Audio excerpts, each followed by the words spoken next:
한국 영화계에 또 하나의 의미 있는 이름이 새겨졌습니다. 1. 680만 명이라는 숫자. 단순한 흥행 기록이 아닙니다. 그 숫자 뒤에는 역사와 문화, 그리고 사회 전반을 뒤흔든 하나의 파동이 있었습니다. 그 파동의 중심에 선 작품이 이번에 한국 엔터테인먼트 시상식 무대에서 또 한 번 이름을 불렸습니다. 제62회 백상예술대상. 그 화려한 무대 위에서 이탈리아 럭셔리 브랜드 구찌가 수여하는 구찌 임팩트 어워드의 트로피가 장항준 감독의 영화 왕과 사는 남자에게 돌아갔습니다. 이번 시상식은 단순한 수상 소식 이상의 의미를 가집니다. 구찌가 4년 연속으로 백상예술대상의 파트너로 함께하며 매해 가장 사회적인 울림을 남긴 작품에게 임팩트 어워드를 수여해왔다는 사실 자체가 이 상이 얼마나 특별한 위상을 갖고 있는지를 보여줍니다. 영화계의 화려한 수상 목록 사이에서도 유독 이 상만이 가진 무게감이 있습니다.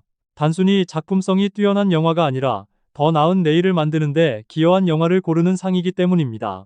올해 구찌 임팩트 어워드가 내세운 테마는 더 스테이지 오브 임팩트, 더 스테이지 오브 임팩트였습니다. 백상예술대상의 공식 주제인 더 스테이지, 더 스테이지, 즉 무대라는 키워드에 임팩트의 의미를 더한 것입니다.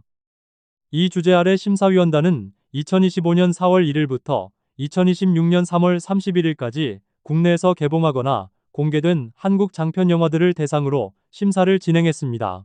단순히 흥행 성적이 높은 영화가 아니라 강렬한 영화적 메시지를 통해 관객의 인식을 넓히고 사회적 담론을 이끌어낸 작품을 출연했습니다. 그렇게 해서 최종 후보에 오른 5편의 작품들이 발표됐습니다.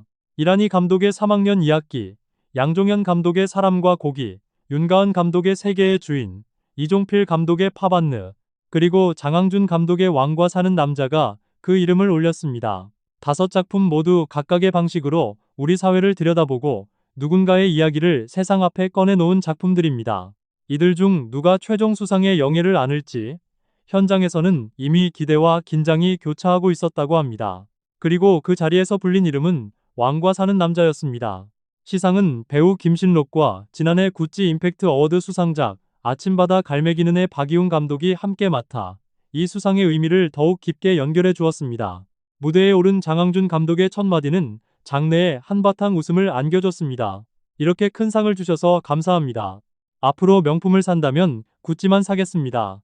수상 소감치고는 꽤 솔직하고 유쾌한 발언이었지만 그 뒤에 이어진 말에는 진심이 담겨 있었습니다. 감독은 어려워진 한국 영화 산업 속에서도 과감하게 투자를 결정해 주셔서 감사하다며 이 영화가 만들어지기까지 함께해준 제작진과 스태프 한 명 한 명에게 감사의 마음을 전했습니다. 그리고 영화를 빛낸 배우들 유해진, 박지훈, 유지태, 전미도, 김민의 이름을 직접 호명하며 그 공을 함께 나눴습니다. 왕과 사는 남자가 이 상을 받기까지의 여정을 되짚어보면 그 무게가 더 실감납니다. 이 영화는 누적 관객 수일 680만 명을 기록하며 단순한 흥행작을 넘어 하나의 사회적 현상이 됐습니다. 영화계 안에서만 이야기되는 작품이 아니라 역사와 문화, 사회 전반에 걸쳐 담론을 만들어낸 작품입니다. 대중성과 작품성이라는 두 축을 동시에 잡아내는 것이 얼마나 어려운 일인지를 생각하면 이 영화가 임팩트 어워드의 수상작으로 선정된 데에는 충분한 이유가 있습니다. 구찌 임팩트 어워드의 역사를 잠깐 살펴보면 이 상이 어떤 기준으로 수상작을 골라왔는지가 더 선명하게 보입니다.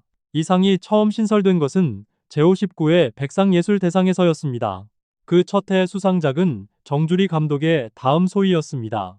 청소년 노동 문제와 사회적 불평등이라는 묵직한 주제를 실화 바탕으로 풀어낸 이 영화는 임팩트 어워드가 앞으로 어떤 작품을 찾아갈 것인지를 처음부터 분명하게 보여준 선택이었습니다. 이듬해 제60회에서는 위민인 시네마 위맨인 시네마를 서브 주제로 내세우며 스크린 속 여성 캐릭터의 다양한 삶과 감정을 담아낸 작품 중에서 조연철 감독의 너와 나가 선택됐습니다.